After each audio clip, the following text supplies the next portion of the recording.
구원의 확신 8번 영생을 받았는가.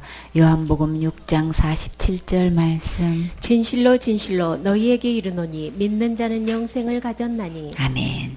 진실로 진실로 정말로 정말로 참으로 참으로 이렇게 간곡하게 말씀하시는 주님의 관심은 어디 있을까요? 믿음에 있지요. 어떤 믿음일까요? 현재 믿고 있는 그 믿음으로 영생을 얻었는지에 관심이 있으셔요. 자신의 믿음이 기록된 대로 믿고 있는지 지금 스스로 점검해 보세요. 고린도후서 13장 5절에 너희가 믿음에 있는가 너희 자신을 시험하고 너희 자신을 확증하라. 예수 그리스도께서 너희 안에 계신 줄을 너희가 스스로 알지 못하느냐. 그렇지 않으면 너희가 버리운 자니라. 자신의 믿음을 스스로 시험하고 스스로 확실히 증명해 보이라고 하셨지요. 내가 지금 현재 영생을 얻었는지 확실히 알려면 먼저 믿음을 점검하면 정확하게 알 수 있어요. 이 말씀에서 처음에는 믿음을 말씀하셨는데 예수 그리스도께서 내 안에 계신 것으로 말씀하셨죠. 이 믿음과 예수님이 내 안에 계신 것과 직결되기 때문이에요. 어떤 예수님이 내 안에 계셔야 버림받지 않을까요? 지옥 갈 모든 죄를 영원히 용서하신 예수님을 믿어야지요. 마태복음 1장 21절에 예수님의 이름의 뜻은 자기 백성을 저희 죄에서 구원할 자이신 거예요. 지옥 갈 죄로부터 완전히 구원되어 있어야 진짜 예수님이시지. 예수님을 믿는다고 하면서도 아직 죄로부터 구원받은 것도 아니고 그저 여전히 그냥 예수님 믿는다고 하면서도 죄를 지으면 지옥 간다고 하는 사람들은 다른 예수 믿고 있는 거예요. 그래서 성경에 기록된 예수님은 이미 모든 죄에서 구원하셨는데 다른 예수는 지옥 갈 죄가 너무 많아서 아직도 구원을 얻지 못한 채로 교회 다니고 있어요. 고린도후서 11장 4절에 만일 누가 가서 우리의 전파하지 아니하는 다른 예수를 전파하거나 혹 너희의 받지 아니한 다른 영을 받게 하거나 혹 너희의 받지 아니한 다른 복음을 받게 할 때에는 너희가 잘 용납하는구나. 이제부터는 이런 지옥 가는 다른 예수는 마음에서 베어버리시고 모든 죄를 영원히 용서하신 진짜 예수님을 마음에 믿으세요. 그러면 영생을 얻을 수 있어요. 48절에 내가 곧 생명의 떡이로다. 예수님이 곧 생명의 떡, 영생의 떡, 천국 가서 살 수 있는 떡이에요. 49절에 너희 조상들은 광야에서 만나를 먹었어도 죽었거니와. 만나는 언제부터 먹게 되었나요? 출애굽에서 그랬죠. 출애굽기 16장 1절에 이스라엘 자손의 온 회중이 엘림에서 떠나 엘림과 시내산 사이 신 광야에 이르니 애굽에서 나온 후 제2월 15일이라. 이스라엘 온 회중이 그 광야에서 모세와 아론을 원망하여. 왜 그랬을까요? 그들에게 이르되 우리가 애굽 땅에서 고기 가마 곁에 앉았던 때와 떡을 배불리 먹었던 때에 여호와의 손에 죽었으면 좋았을 것을. 너희가 이 강야로 우리를 인도하여 내어 이 온 회중으로 줄여 죽게 하는도다. 정말 애굽에서 고기와 떡을 배불리 먹었나요? 정말일까? 아니지요. 출애굽기 6장 5절에 이제 애굽 사람이 종을 삼은 이스라엘 자손의 신음을 듣고 나의 언약을 기억하노라. 그러므로 이스라엘 자손에게 말하기를 나는 여호와라. 내가 애굽 사람의 무거운 짐 밑에서 너희를 빼어내며 그 고역에서 너희를 건지며 편팔과 큰 재앙으로 너희를 구속하여 너희로 내 백성을 삼고 나는 너희 하나님이 되리니 나는 애굽 사람의 무거운 짐 밑에서 너희를 빼어낸 너희 하나님 여호와인 줄 너희가 알지라. 그때 실상은 이런 상태였어요. 그쵸? 이런 상태에서 너무나 그 애굽 사람의 무거운 짐 밑에서 그 고역이 너무나 그냥 커서 밤낮으로 신음하는 그 상태에서 주님이 이렇게 그 무거운 짐 밑에서 빼어냈는데 지금 이렇게 원망하고 있어요. 주님은 애굽 사람의 무거운 짐 돼서 그 고역에서 큰 재앙에서 구속하셨다고 하셨는데 이들은 애굽에서 고기와 떡을 배불리 먹었던 때가 더 좋았다고 했어요. 그럼 누구 말이 맞나요? 그죠? 하나님 말씀이 맞지요. 8절에 내가 아브라함과 이삭과 야곱에게 주기로 맹세한 땅으로 너희를 인도하고 그 땅을 너희에게 주어 기업을 삼게 하리라. 나는 여호와라 하셨다 하라. 9절에 모세가 이와 같이 이스라엘 자손에게 전하나 그들이 마음의 상함과 역사의 혹독함을 인하여 모세를 듣지 아니하였더라. 거듭 그 상황이 너무나 마음이 상해 있고 그 일이 너무나 혹독하다고 주님은 이렇게 말씀하셨고 또 그들이 이런 상태였기 때문에 모세가 이렇게 모세를 통해서 하나님께서 가나안 땅으로 이렇게 이끄신다고 전해줘도 듣지 않았다 그랬죠. 얼마나 일이 고되고 혹독했는지 꿈 같은 말씀을 약속하셨는데도 그때나 지금이나 믿지 않았지요. 하나님께서 두려워하시는 것이 무엇이었나요? 애굽에서 구원하신 여호와의 은혜를 잊지 말라고 하셨지요. 이것을 잊는 날에는 모든 것을 잃게 돼요.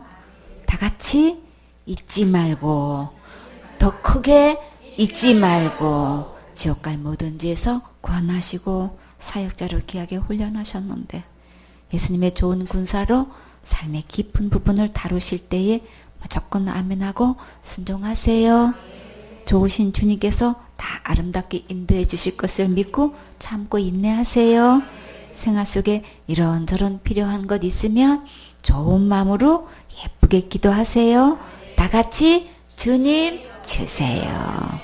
아주 작은 것부터 큰 것에 이르기까지 다 하나님께서 공급하시고 끝까지 책임져 주신다는 것을 믿으라고 이런 환경을 통해서 믿음의 그릇을 키우시는 거예요.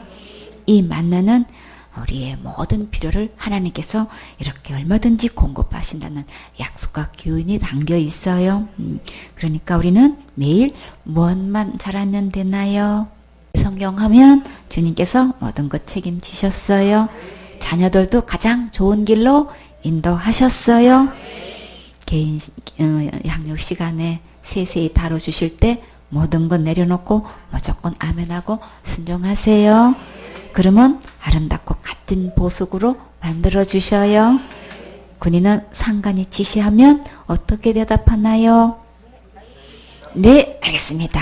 지시대로 따르겠습니다. 그래야 버틸 수 있고 멋진 군사가 되어가지요.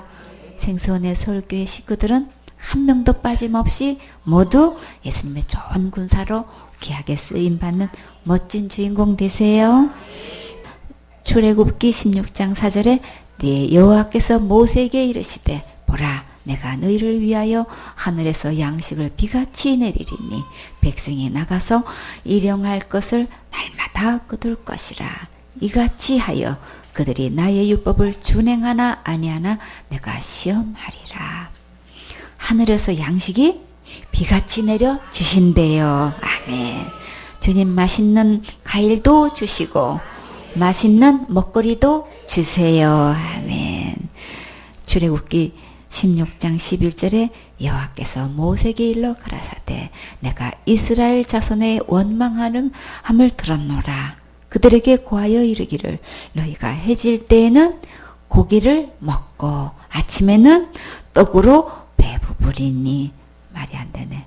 배부르리니 나는 여호와 너희의 하나님인 줄 알리라 하라 하시니라. 와, 고기도 주시고 떡도 주신대요. 신났지요. 13절에 저녁에는 메추라기가 와서 진에 덮이고 아침에는 이슬이 진 사면에 있더니 그 이슬이 마른 후에 광야 지면에 작고 둥글며 서리같이 세미한 것이 있는지라. 이스라엘 자손이 보고 그것을 무엇인지 알지 못하여 서로 이르되 이것이 무엇이냐 하니 모세가 그들에게 이르되 이는 여호와께서 너에게 주어 먹게 하신 양식이라. 이스라엘 족속이 그 이름을 만나라 하였으며 맛은 어떤 맛이었어요? 가시 같고도 희고 맛은 꿀 섞은 과자 같았더라. 꿀 섞은 과자 마시면 정말 맛있겠지요. 우리가 단마음으로 예배 성공하면 하나님의 말씀이 꿀보다 더 달게 먹게 해주셔요. 출애굽기 16장 33절에 또 아론에게 이르되 항아리를 가져다가 그 속에 만나 한 오매를 담아 여호와 앞에 두어 너희 대대로 간수하라. 오멜의 기본 의미는 한데 묻다, 쌓아 올리다, 보리 한 묶음을 뜻해요. 건조된 물건, 특히 밀, 보리 등의 이제 곡물류를 재는 단위인데, 우리로 말하면 약 2.2리터, 한 대 두 홉이에요. 한 대 뭐 두 홉 이름은 잘 모르죠? 2.2리터는 우리 알 수 있죠? 한 오멜은 한 에바의 10분의 1에 해당하는 이제 무게인데, 생수병 중에 2리터 병으로 이렇게 생각하면 어느 정도인지 우리 알 수 있겠지요. 그 정도로 이렇게 항아리 담아가지고 이제 하나님께다가 두어서 이렇게 대대로 이렇게 간수하라고 말씀하셨어요. 35절에 이스라엘 자손이 사람 사는 땅에 이르기까지 몇 년 동안 만나를 먹게 하셨나요? 40년 동안 만나를 먹되 곧 가나안 지경에 이르기까지 그들이 만나를 먹었더라. 40년이나 그 많은 대군을 먹여주셨지요. 정말 하나님의 실력은 대단하시지요. 백성들이 언제까지나 만나를 먹는 게 아니고 가나안에 들어가기까지였어요. 하나님께서 이렇게 하늘에서 내려준 만나를 주신 것은 진짜 생명의 떡, 영생의 떡을 하나님께서 주신다는 것을 시청각 교육으로 교육하신 거예요. 본문 말씀 요한복음 6장 50절에 이는 하늘로서 내려오는 떡이니 사람으로 하여금 먹고 죽지 아니하게 하는 것이니라. 나는 하늘로서 내려온 산 떡이니 사람이 이 떡을 먹으면 영생하리라. 나의 줄 떡은 곧 세상의 생명을 위한 나의 살이로다 하시니라. 예수님은 살아있는 떡이라서 이 떡을 먹으면 영생할 수 있어요.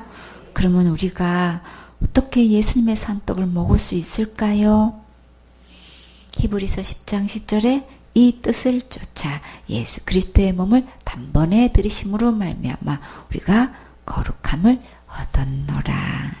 예수님께서 십자가에서 죽으신 것은 지옥갈래 모든 죄를 영원히 용서해 주시려고 몸을 들이셨지요. 여러분은 이 말씀이 마음으로 믿어지셨습니까?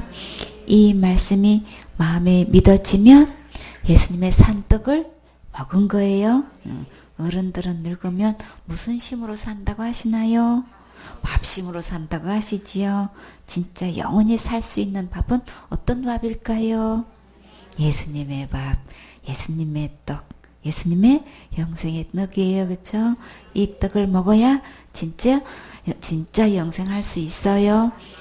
여러분은 이 말씀이 들리세요? 이 말씀이 아멘이 되시나요? 여러분은 학자의 레벨보다 더 높지 말입니다. 이사야 50장 4절에 주 여호와께서 학자의 혀를 내게 주사 나로 공핍한 자로 말로 어떻게 도와줄지를 알게 하시고 아침마다 깨우치시되 나의 길을 깨우치사 학자같이 알아듣게 하시도다. 세상 학문으로는 하나님을 알 수 없고 천국 가는 길이 어디인지 죄는 어떻게 해결하는 건지 모르지요. 그러나 여러분은 알고 계십니까? 그렇지요. 그러니까 진짜 학자 맞지요. 그런데 예수님을 따라다녔던 많은 제자들이 이 말씀을 듣고 어떻게 했나요? 요한복음 6장 60절에 제자 중 여럿이 듣고 말하되 이 말씀은 어떻대요? 어렵도다.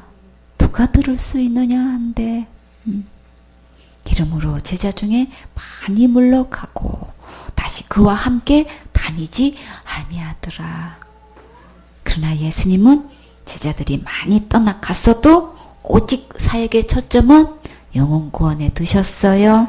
사람들은 이 땅에 있는 것에만 관심을 두고 병 고치고 귀신 쫓아내고 권능해가고 온통 관심이 이 세상에 있는 것에 있었지만 예수님은 제자들에게 사역의 초점을 너희 이름이 생명책에 기록되는 것에 맞추게 하셨지요. 누가복음 10장 17절에 70인이 기뻐 돌아와 가로되 주여 주의 이름으로 귀신들도 우리에게 항복하더이다.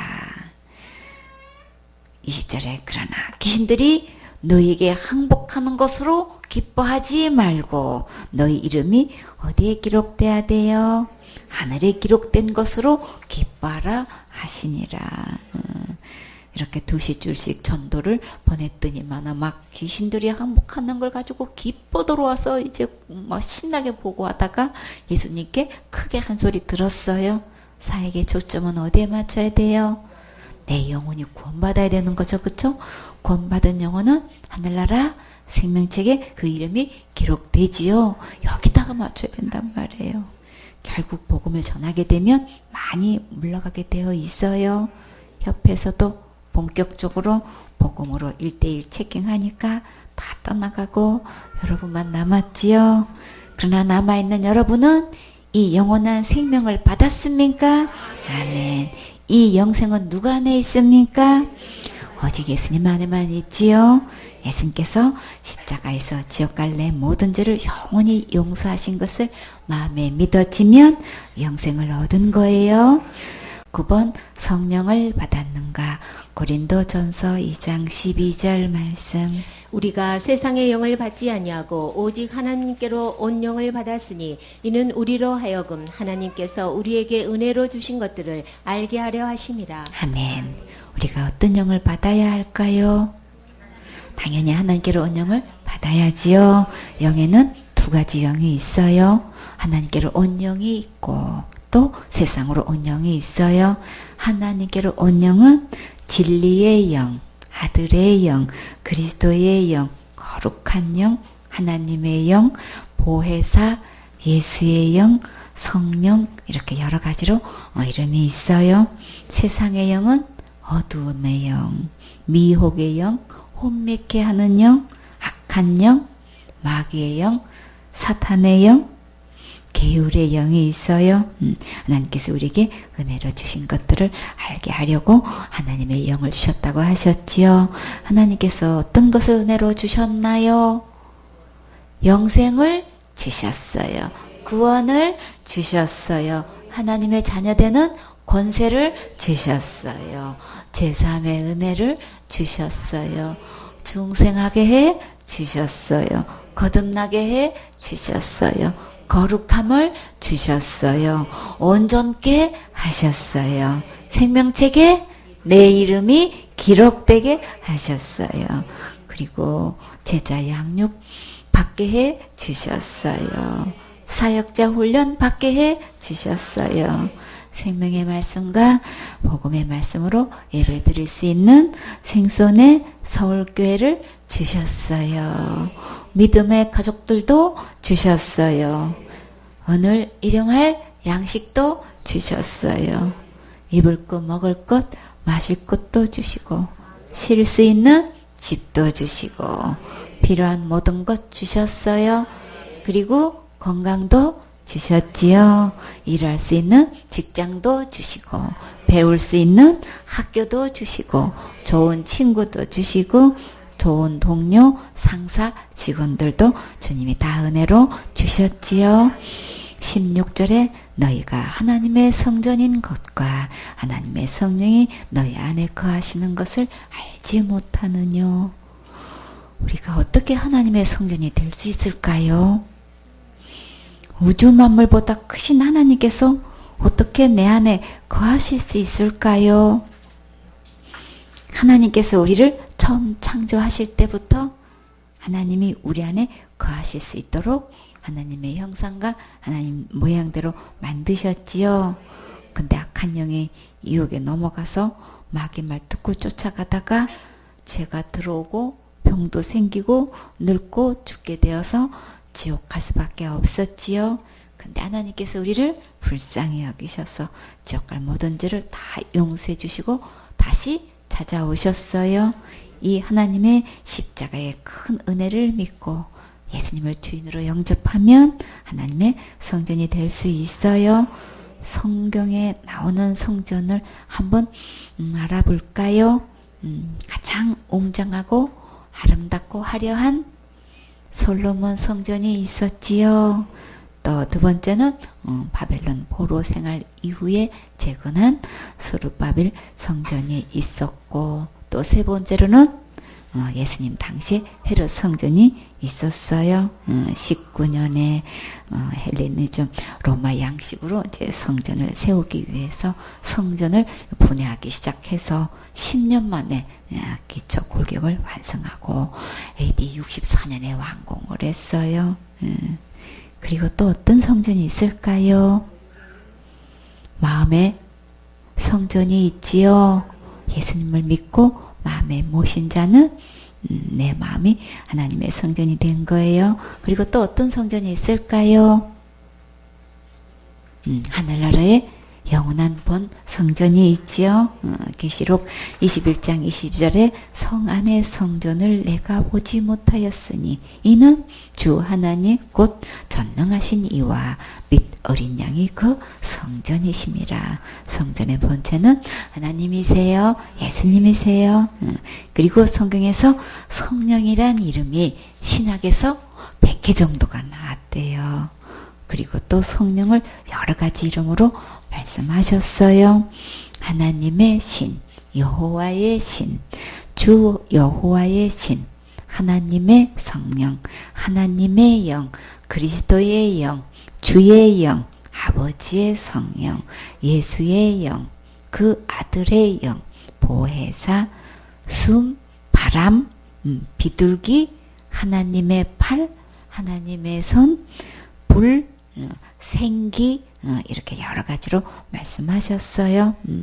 성령이면 인격이시라 근심도 하시고 슬퍼도 하시고 기뻐도 하시고 두려워도 하시고 인내도 하시고 오래도 참으셔요. 또 지도도 하시고 가르치기도 하시고 인도도 하셔요. 구약의 시대에 성령님의 인격은 제 주로 하나님의 능력으로 존재하심을 나타내셨는데, 신약 시대에 성령의 인격적인 개념이 완전히 발견된 것은 이제 복음이 이제 확대된 후로 이제 비로소 이제 이루어졌어요. 어떻게 하나님의 성전이 될 수 있을까요? 단지가 있어요. 그 단지에 꿀을 담았어요. 그 단지는 무슨 단지가 될까요? 은우? 네, 꿀단지예요. 박수 쳐주세요. 하준이가 와야 되는데. 또 맞춰봐요. 단지가 있어요. 그 단지에 보물을 담았어요. 이제부터는 그 단지는 무슨 단지가 되나요? 보물을 담았어요. 응? 보물단지 맞았어요. 박수 쳐주세요. 그래요. 제약 덩어리가 제약 덩어리의 단지가 거룩한 하나님의 단지가 될 수 있는 것은 하나님의 성령이 내 안에 계시기 때문에 하나님의 성전이 될 수 있는 거예요. 내 안에 주인이 누구인가에 따라 어떤 집인지 알 수 있어요. 그러면 어떻게 하면 성령을 받을 수 있는지 한번 살펴봐야겠지요. 갈라디아 3장 1절 말씀. 어리석도다 갈라디아 사람들아, 예수 그리스도께서 십자가에 못 박히신 것이 너희 눈앞에 밝히 보이거늘 누가 너희를 꾀더냐. 아멘. 예수 그리스도께서 왜 십자가에 못 박히셨나요? 지옥 갈래 모든 죄를 영원히 용서해 주시려고 대신 저주받아 주셨지요. 갈라디아 3장 10절에 무릇 율법 행위에 속한 자들은 저주 아래에 있나니 기록된 바 누구든지 율법책에 기록된 대로 온갖 일을 항상 행하지 아니하는 자는 저주 아래에 있는 자라 하였습니다. 예수님께서 내 죄를 위해 십자가에서 죽으시고 부활하셔서 지옥 갈래 모든 죄를 영원히 해결하시려고 십자가에 못 박히셨어요. 이 말씀이 아멘이 되십니까? 십자가에 못 박히신 예수님이 여러분은 기억이 나십니까? 갈라디아 교인들은 다 잊어버렸을까요? 우리가 평생 자랑할 것은 예수님의 십자가의 그 사랑을 전해야지요.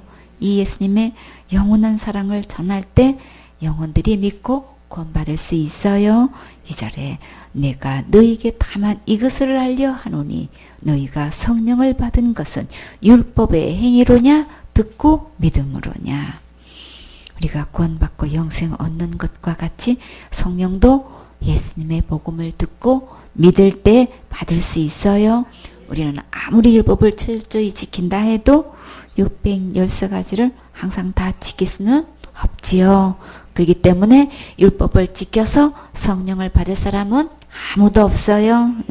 오직 예수님의 은혜로만 받을 수 있는데 거짓 교사들이 와서 율법을 지켜야 구원받는다고 하니까 교인들이 그에 대해 적지 않은 영향을 받고 있으니까 지금 엄하게 야단치고 있는 거예요. 같이 요한복음 5장 24절 말씀. 내가 진실로 진실로 너희에게 이르노니 내 말을 듣고 또 나 보내신 이를 믿는 자는 영생을 얻었고 심판에 이르지 아니하나니 사망에서 생명으로 옮겼느니라. 요한복음 5장 24절 말씀. 아멘. 이렇게 예수님 말씀 듣고 믿을 때 영생을 얻고 성령도 얻는 거예요. 3절에 너희가 이같이 어리석으냐 성령으로 시작하였다가 이제는 육체로 마치겠느냐. 이 말씀을 현대 성경으로 한번 들어보세요. 여러분은 아마 머리가 어떻게 돌아버린 모양입니다. 좀 심하게 말한 것 같지만 어떻게 이런 말에 영향을 받고 있다니 정말 안타깝지요. 성령으로 시작했다는 말씀은 은혜로 시작했다가 믿음으로 시작했다가 라는 말씀이고, 또 육체로 마치겠냐는 말씀은 율법으로 마치겠느냐 행위로 마치겠냐라는 뜻이에요. 4절에 너희가 이 같은 많은 괴로움을 헛되이 받았느냐 과연 헛되냐. 복음 전하다가 그렇게 핍박을 받았고 순전한 예수님의 십자가의 복음을 지켜나가려고 그렇게 많은 대가를 지불했는데 그거 다 헛고생한 거야? 정말 그런 거야? 지금 갈라디아 교인들이 그게 야단맞고 있어요. 1차 전도 여행 때 비시디아 안디옥에서 바울이 설교했을 때에 어떤 역사가 있었나요? 사도행전 13장 39절에 또 모세의 율법으로 너희가 의롭다 하심을 얻지 못하던 모든 일에도 이 사람을 힘입어 믿는 자마다 의롭다 하심을 얻는 것이라. 이 말씀을 듣고 비시디아 안디옥의 사람들이 어떻게 반응을 했었나요?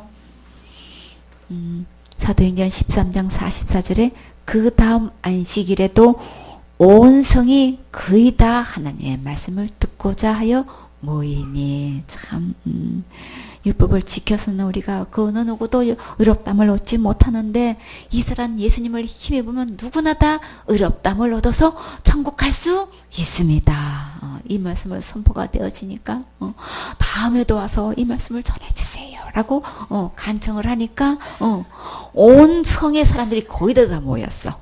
엄청난 역사죠, 그쵸? 그렇게 모였더니만 그냥 유대인들이 무리가 보고 막 시기가 가득해가지고 바울의 말한 것을 변박하고 비방했어요. 그런데 48절에 이방인들이 듣고 기뻐하여 하나님의 말씀을 찬송하며 영생을 주시기로 작정한다는 다 믿더라. 예수님의 말씀을 듣고 예수님의 말씀을 믿으면 영생 주기로 이미 언제부터 작정하셨나요? 창세전부터 예수님 안에서 작정하셨지요. 복음이 선포되어지면 이렇게 두 가지 부류가 나뉘어지게 되어 있어요. 사도행전 14장 5절에 이방인과 유대인과 그 간원들이 두 사도를 능욕하며 돌로 치려고 달려드니. 이렇게 나오면 어떻게 해야 되나요? 36기 주랭랑 나야지요. 6절에 저희가 알고 도망하여 루가 오니아의 두 성 루스드라와 더베와 및 그 근방에 가서 거기서 복음을 전하니라. 이럴 때는 다른 곳에 가서 또 복음을 전하면 돼요. 고고 계속 전진하세요. 또 사도행전 14장 19절에 유대인들이 안디옥과 이고니온에서 와서 무리를 조윤하여 돌로 바울을 쳐서 죽은 줄로 알고 성 밖에 끌어내치니라. 복음을 전하다 보면 정말 이런 일 저런 일 다 겪으면서 죽을 고비를 몇 번이나 넘기게 되지요. 이런 대가를 지불하고 복음을 전해서 구원받고 자랐는데 이렇게 다른 복음에 쉽게 넘어가는 것을 보면 정말 너무나 심장이 타들어가겠지요. 본문 말씀 갈라디아 3장 5절에 너희에게 성령을 주시고 너희 가운데서 능력을 행하시는 이의 일이 율법의 행에서냐 듣고 믿음에서냐. 우리에게 성령을 주시는 분은 누구신가요? 하나님이시지요. 하나님께서 우리 가운데서 많은 능력을 행하시는 것은 하나님의 크신 은혜예요. 율법을 잘 지켰다고 성령을 부어주시는 게 아니고 기도 많이 했다고 주시는 게 아니에요. 교회에서 충성봉사 헌신 많이 했다고 주시는 게 아니고 오직 예수님의 십자가의 복음의 그 말씀을 듣고 믿을 때에 하나님께서 그 마음에 성령을 주시는 거예요. 성령을 어떻게 받아요? 복음을 듣고 믿음으로 받는 거예요. 영생 얻는 것처럼 구원 받는 것처럼 성령도 받는 거예요. 하나님께로 믿음으로 받는 거예요. 갈라디아 3장 14절 말씀. 이는 그리스도 예수 안에서 아브라함의 복이 이방인에게 미치게 하고 또 우리로 하여금 믿음으로 말미암아 성령의 약속을 받게 하려 함이니라. 아멘. 예수님 안에 있는 아브라함의 복이 뭘까요? 아브라함은 하나님의 약속의 말씀을 믿음으로 의롭다함을 받았어요. 하나님께서 우리에게 약속하신 성령을 믿음으로 주신다고 하셨지요. 이것이 바로 믿음으로 아브라함의 복을 함께 받는 거예요. 창세기 12장 1절에 여호와께서 아브라함에게 이르시되 너는 너의 본토 친척 아비 집을 떠나 내가 내게 지시할 땅으로 가라. 내가 너로 큰 민족을 이루고 내게 복을 주어 내 이름을 창대케 하리니 너는 복의 근원이 될지라. 이때가 아브라함이 몇 세인가요? 75세이지요. 이 나이에 여러분에게 아무 연고도 없는 타국으로 이민 가라고 하시면 가실 수 있겠어요? 못 가지요. 근데 아브라함은 하나님만 바라보고 순종했어요. 정말 대단하지요. 군사가 되려면 제일 먼저 어떤 훈련을 받게 되나요? 제식 훈련을 받게 되지요. 앞으로 갓, 뒤로 갓, 오른쪽으로 갓, 왼쪽으로 갓, 제자리 서. 이런 훈련을 될 때까지 기합받아 가면서 무한 반복하지요. 이런 훈련을 왜 할까요? 제식 훈련은 뒷담적이면서도 통일성이 필요한 군인에게 절도와 규율을 익히게 하는 훈련이에요. 오라가라에 순종하면 어떤 약속을 받을 수 있을까요? 창세기 12장 3절에 너를 축복하는 자에게는 내가 복을 내리고 너를 저주하는 자에게는 내가 저주하리니 땅의 모든 족속이 너로 인하여 복을 얻을 것이니라 하신지라. 여러분도 이런 복의 근원이 되고 싶으신가요? 이렇게 되려면 먼저 오라가라에 순종해야겠지요. 아브라함은 순종했을까요? 4절에 이에 아브라함이 여호와의 말씀을 쫓아갔고 롯도 그와 함께 갔으며 아브라함이 하란을 떠나 때에 그의 나이 75세였더라. 진짜 75세에 이렇게 주님의 말씀을 순종해서 하란을 떠나가는 건 진짜 정말 대단하지요. 이런 대가를 지불할 때 정말 복의 근원이 될 수 있어요. 근데 여기서 누가 함께 갔어요? 본토 친척 아비를 다 떠나서 가라고 했는데 롯이 함께 갔지요.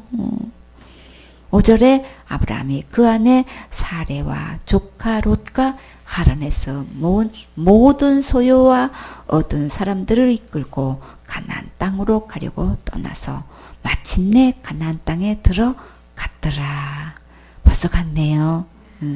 그냥 순종하기로 결심하면 주님께서 다 책임지시고 가나안 땅에 무사히 도착하게 해 주셔요.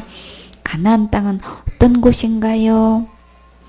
신명기 6장 3절에 이스라엘아 듣고 삼가 그것을 행하라. 그리하면 네가 복을 얻고 네 열조의 하나님 여호와께서 내게 허락하신 같이 젖과 꿀이 흐르는 땅에서 너희 수요가 심히 번성하리라.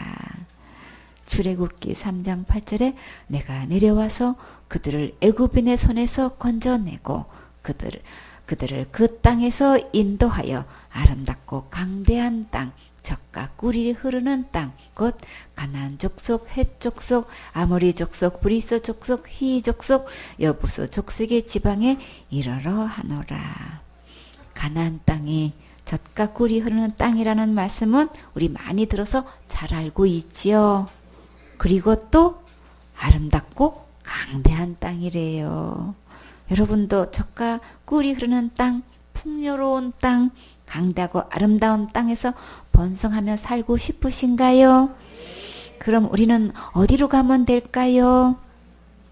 이사야 7장 22절에 그 내는 젖이 많으므로 버터를 먹을 것이라. 무릇 그 땅 가운데 남아있는 자는 버터와 꿀을 먹으리라. 우리가 꿀은 잘 알겠는데 이 젖은 뭘까요? 우유지요? 버터는 무엇으로 만드나요? 우유로 만들지요? 우유의 지방을 분리하여 식물인데 이제 빵에 발라 먹거나 요리 재료로 이용하지요. 우유는 오랫동안 신선하게 보관하기가 한계가 있는데 이렇게 버터로 만들어 놓으면 오랫동안 보관하기가 좋겠지요. 근데 치즈는 무엇으로 만드나요? 우유 속에 있는 이제 카세인을 뽑아 응고 발효시킨 이제 식품인데 단백질, 지방, 비타민이 많이 들어있어서 요리나 제과에 쓰이지요.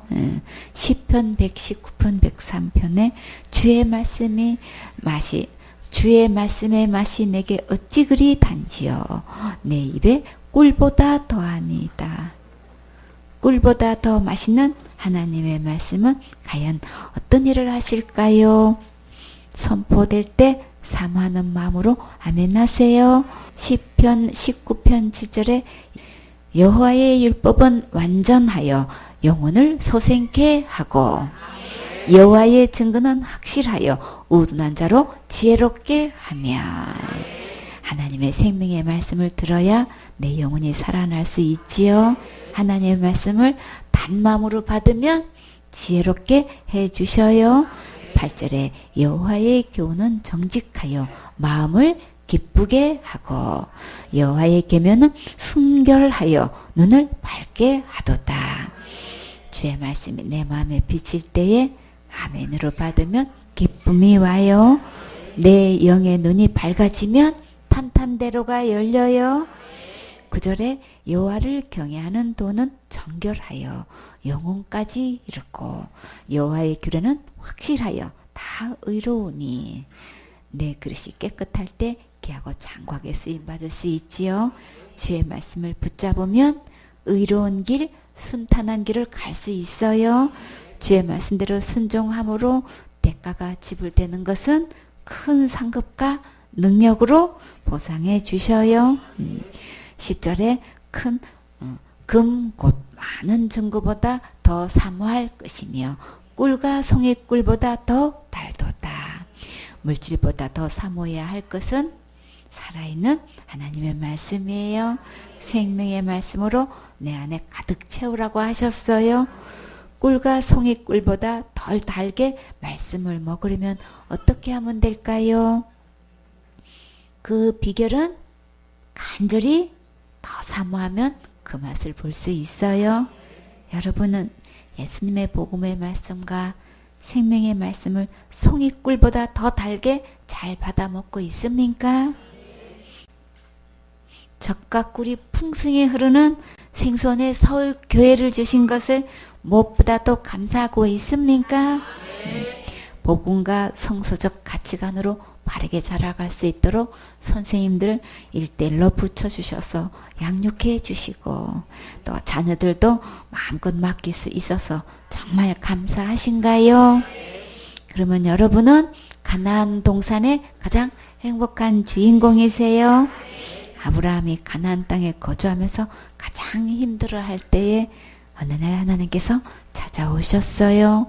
창세기 15장 1절에 이후에 여호와의 말씀의 이상 중에 아브라함에게 임하여 가라사대 아브라함아 두려워 말라 나는 너의 방패요 너의 지극히 큰 상급이니라.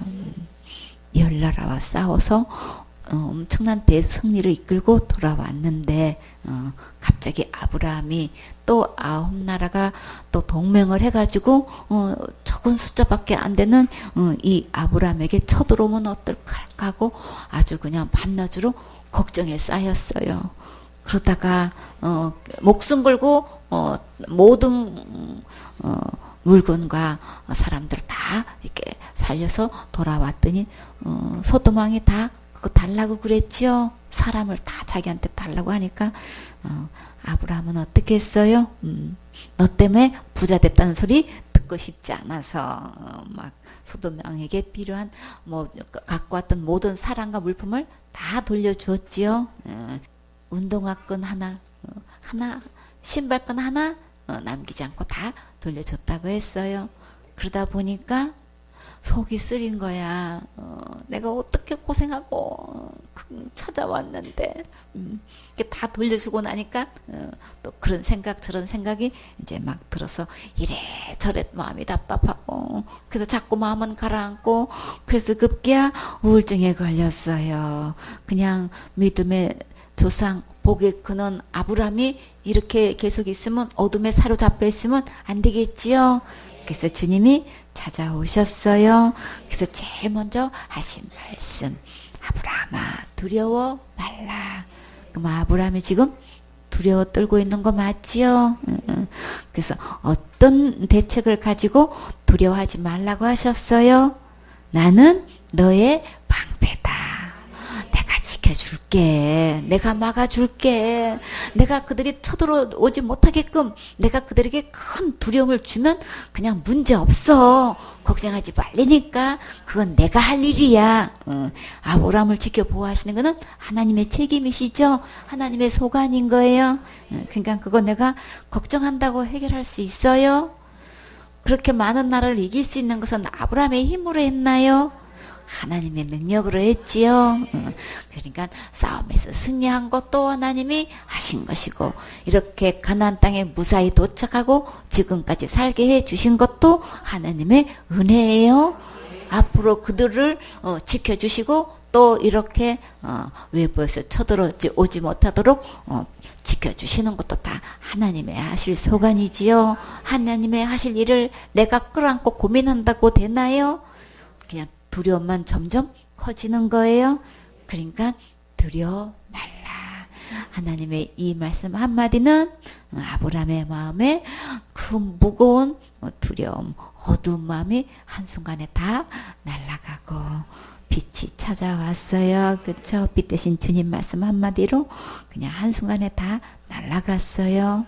소돔왕에게 다 돌려주고 나니까 그 속 쓰린 거 주님이 어떻게 갚아주신다고 하셨어요? 너의 지극히 큰 상급이니라.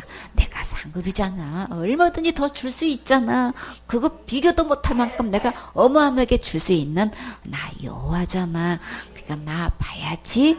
주님이 이렇게 다독다독 모든 아픔을 치료해 주셨어요. 그쵸? 주님은 말씀 한마디면 우리 마음속에 아픈 거, 상처받은 거, 속상한 거 다 해결해 주셔요. 주님이 임하시면 최고 수지 맞지요. 주님 사모하면 주님이 만나 주셔요.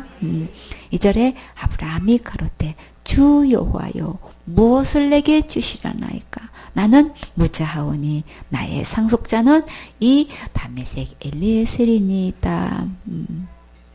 주님의 상급이라고 하시니까 그것도 어떤 상급이라고 그랬어요? 너의 지극히 큰 상급이라고 하니까 이제 그냥 막 입이 열렸어. 그러니까 진짜 받고 싶은 상급은 뭐였어요? 그쵸, 자녀를 갖는 거지요. 암만 큰 상급 주셔봐야 그 상속 다 누가 받는데요? 종이 다 받는데 무슨 소용이 있겠습니까? 그러니까 3절에 아브라함이 또 가로되 이제 입이 살았어요. 그쵸? 그리스도인들은 입이 살아요. 그쵸?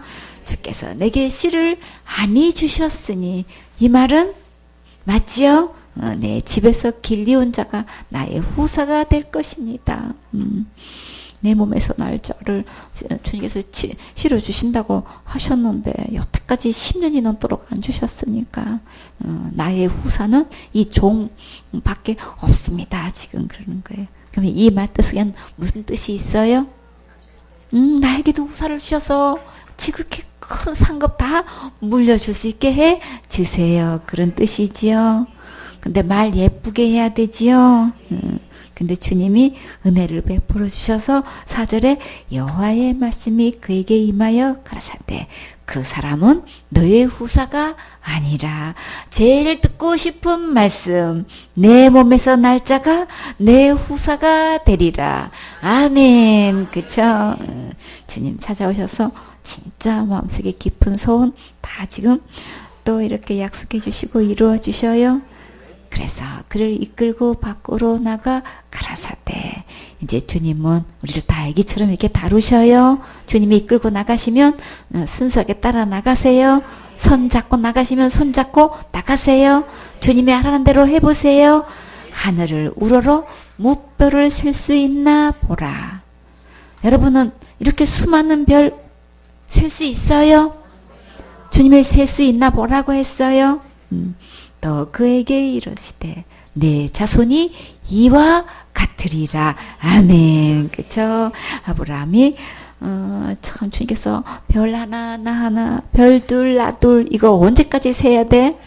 밤을 새도 못하고 날이 새도 못하고 그쵸? 해가 져도 못하는 이 수많은 별들처럼 주님께서 아브라함에게 자손을 주겠다고 약속하셨어요. 이 자손이 누굴까요?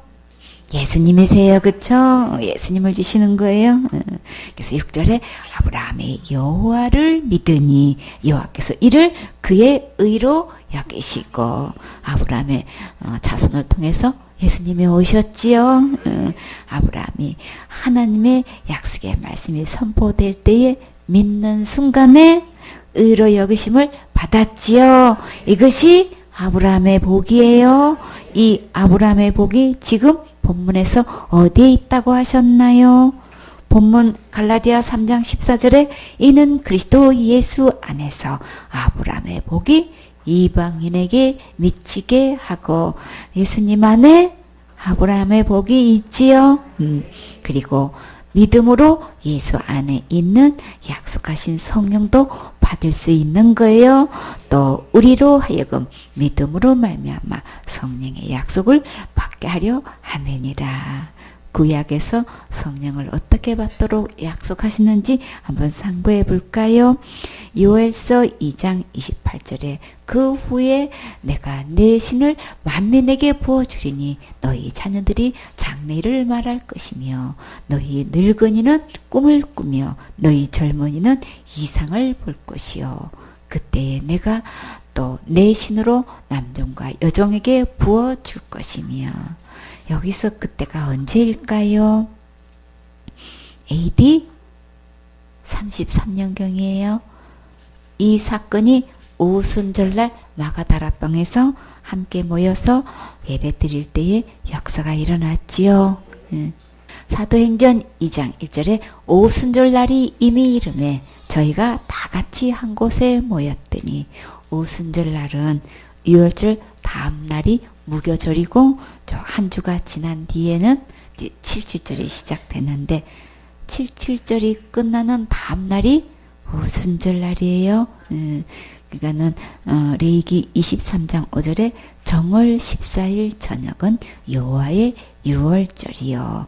이달 15일은 여호와의 무교절이니 7일 동안 너희는 무교봉을 먹을 것이요. 16절에 제7 안식일 이튿날까지 합 50일을 계수하여 새 소제를 여호와께 드리되 이 50일이 오순절 날이에요. 사도행전 2장 2절에 후륜이 하늘로부터 급하고 강한 바람 같은 소리가 있어 저희 앉아 온 땅에 가득하매 불의 혀같이 갈라지는 것이 저에게 모여 각 사람 위에 임하여 있더니 저희가 다 성령의 충만함을 받고 성령의 말하게 하심을 따라 다른 방으로 말하기를 시작하니라. 이제 진짜 주님께서 약속하신 성령을 부어주신다고 그러니까 요엘서에 예언하신 말씀이 이제 이날에 이루어진 거예요. 이때 남종과 여종에게도 부어주신다고 약속하셨지요. 그때는 종이 있는 시대이기 때문에 이 남종과 여종에게 이 하나님의 신을 부어준다는 건 상상도 못하는 때예요. 근데 진짜 약속하신 대로 이렇게 마가다락방에 모여서 이제 기도하고 있을 때에 주님께서 이렇게 급하고 강한 바람으로 이렇게 임하시고 불의 혀같이 각 사람에게 임하셨다고 하셨지요. 이렇게 4절에 저희가 다 성령의 충만함을 받고 성령이 말하게 하심을 따라 다른 방으로 말하기를 시작하니라. 이렇게 성령이 임하셔서 이제 놀랍게 역사를 해주셨는데 8절에 보면 우리 각 사람의 난 곳 방언으로 듣게 되는 것이 어찌미뇨. 다른 방언은 외국어를 말해요. 몇 나라 말인지 한번 세어보세요. 9절에 우리는 바데인가 메데인가 엘람인가 또 메소포타미아 유대와 가바도기와 본도와 아시아 부르기아와 밤빌라와 에부카 및 구레네에 가까운 리비아 여러 지방에 사는 사람들과 로마로부터 온 나그네 곧 유대인과 유도기에 들어온 사람들과 그레데인과 아라비아인들이라 우리가 다 우리의 각 방언으로 하나님의 큰 일을 말함을 듣는도다 하고 몇 나라예요? 그쵸? 16나라죠. 이렇게 하나님께서 약속하신 성령을 진짜 부어주셨지요. 우리가 믿음으로 구원 받듯이 약속하신 성령도 이렇게 예수님을 믿을 때 받는 거예요. 아브라함의 복은 예수님 안에 있어요. 이 예수님을 믿으면 내 안에 아브라함의 복이 임한 거예요. 자, 여러분은 아브라함처럼 의롭다함을 받았습니까? 약속하신 성령도 받았습니까? 아멘. 고린도전서 6장 19절 말씀. 너희 몸은 너희가 하나님께로부터 받은 바 너희 가운데 계신 성령의 전인 줄을 알지 못하느냐. 너희는 너희의 것이 아니라. 아멘. 우리의 몸은 누가 만드셨나요? 하나님께서 만드셨지요. 성령은 누가 주셨나요? 하나님께서 주셨지요. 예수님을 믿고 하나님으로부터 성령을 받은 사람은 성령의 전이 되는 거예요. 이 세상에서 가장 큰 집에는 누가 살고 있을까요? 빌 게이츠는 그냥 누가 좋은 집에 산다 그러면 우리는 아멘이에요. 그렇죠? 성경에서는 누가 가장 큰 집에 살고 있었을까요? 솔로몬이 가장 큰 집에 살고 있었을까? 요한복음 10장 29절에 저희를 주신 내 아버지는 마녀보다 크심에 아무도 아버지 손에서 빼앗을 수 없느니라. 여기서 이전은 이제 한문으로 큰 집, 궁궐이란 뜻이에요. 궁궐은 누가 사나요? 임금님이 사시는 곳이지요. 우리의 몸은 하나님이 사시는 큰 궁전이에요. 그래서 성령의 전이 되는 거예요.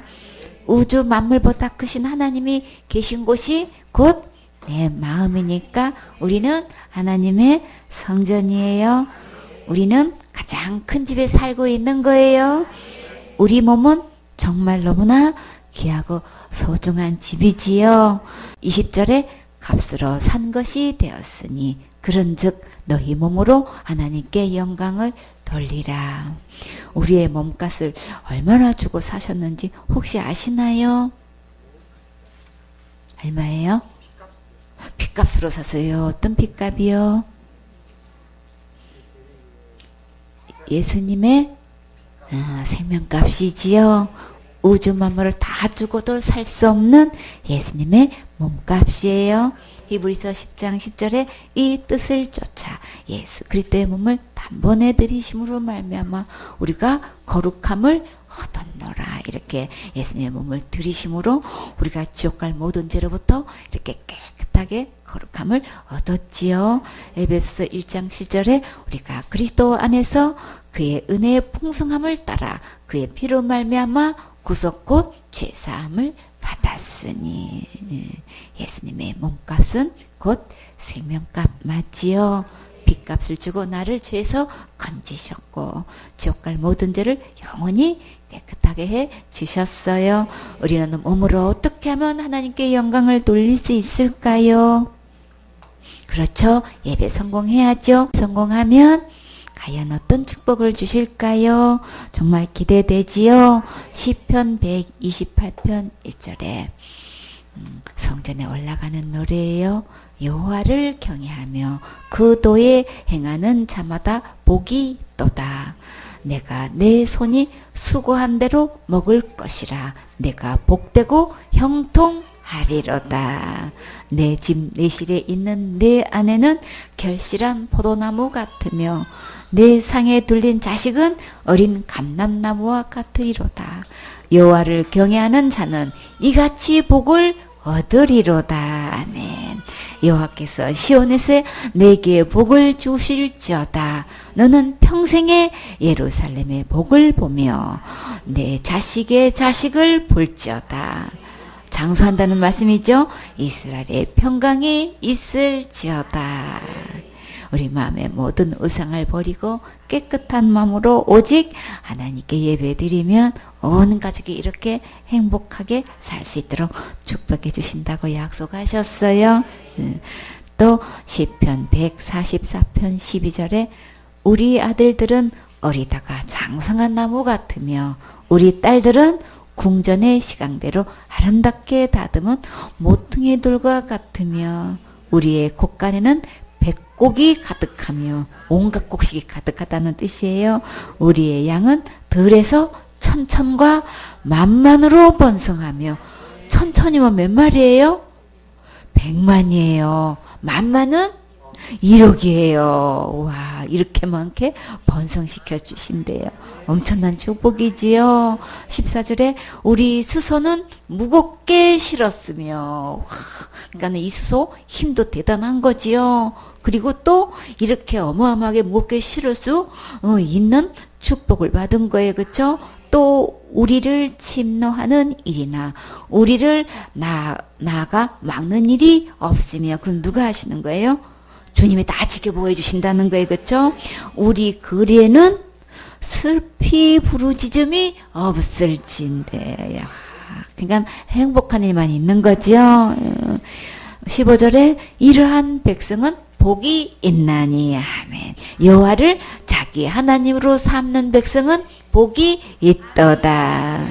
여호와 하나님이 자기 하나님이 되셨습니까? 여러분은 행복한 주인공이세요. 신명기 6장 5절에 너는 마음을 다하고 성품을 다하고 힘을 다하여 내 하나님 여호와를 사랑하라. 오늘날 내가 네게 명하는 이 모든 말씀을 너는 마음에 새기고, 마음에 새기려면 어떻게 해야 되나요? 계속 듣고 암송해야지요. 7절에 내 자녀에게 부지런히 가르치며 집에 앉았을 때든지 길에 행할 때든지 누웠을 때든지 일어날 때든지 이 말씀을 강론할 것이며. 선생님을 붙여주셔서 말씀대로 양육해 주시는 것은 가장 큰 축복이에요. 가장 귀하게 여기고 가치를 부여하셔야겠지요. 양육 시간에 맛있는 것 하나라도 준비해서 선생님 드리세요. 여러분 용돈에서 하세요. 집에 귤에 있든지 사과가 있든지 과자가 있으면 그것도 좋아요. 반찬도 좋고 물품도 좋아요. 감사한 마음과 보답하는 마음을 어렸을 때부터 배우는 게 중요해요. 이런 마음 바탕으로 말씀을 들으면 내 영에 큰 유익이 되겠지요. 8절에 너는 또 그것을 내 손목에 매어 기호를 삼으며 내 미간에 붙여 표를 삼고 또 내 집 문설주와 바깥문에 기록할지니라. 이제 항상 말씀을 의식하면서 생활하는 습관이 되어야겠지요. 우리의 삶이 온통 예배 성공하는 것에 초점을 맞추면 주님께서 어떤 축복을 주실까요? 10절에 내 하나님 여호와께서 내 열조 아브라함과 이삭과 야곱을 향하여 내게 주리라 맹세한 땅으로 너를 들어가게 하시고 내가 건축하지 아니하고 크고 아름다운 성읍을 얻게 하시며 아멘. 내가 채우지 아니한 아름다운 물건이 가득한 집을 얻게 하시며 아멘. 우와, 우리 은우가 참 뭘 안다. 그래. 그런 집 가장 교회 가까운 데로 이사 와요. 내가 파지 아니한 우물을 얻게 하시며 물 마실 때마다 좋은 물 주세요. 정수물 마실 때마다 그렇게 기도하세요. 내가 심지 아니한 포도원과 감람나무를 얻게 하사 너로 배부르게 먹게 하실 때에 가나안 땅의 축복을 누르게 해주시는 거지요. 우리가 잘 될 때 우리는 무엇을 해야 할까요? 조심해야 되지요. 12절에 너는 조심하여 나를 애굽 땅 종되었던 집에서 인도하여 내신 누구를 잊지 말아요? 여호와를 잊지 말고 다 같이 잊지 말고 더 크게 잊지 말고 그래요. 구원받은 은혜를 잊으면 절대 안 되겠지요. 하나님께서 주신 축복에 감사한 마음을 잃으면 안 되겠지요. 13절에 내 하나님 여호와를 경외하며 섬기며 그 이름으로 맹세할 것이니라. 여러분은 이제 하나님께만 예배드리고 섬기겠다고 다짐하시겠습니까? 하나님의 은혜를 잊지 않는 것이 예배 성공하는 거예요. 마태복음 6장 33절에 너희는 먼저 그의 나라와 그의 의를 구하라. 그리하면 이 모든 것을 너희에게 더하시리라. 우리의 몸으로 하나님께 영광을 돌리려면 우선순위가 바로 되어야 진정한 영광을 돌릴 수 있어요. 왜 우리가 우선순위가 바로 되지 않을까요? 33절에 그러므로 내일 일을 위하여 염려하지 말라. 내일 일은 내일 염려할 것이요 한날 괴로움은 그날에 족하니라.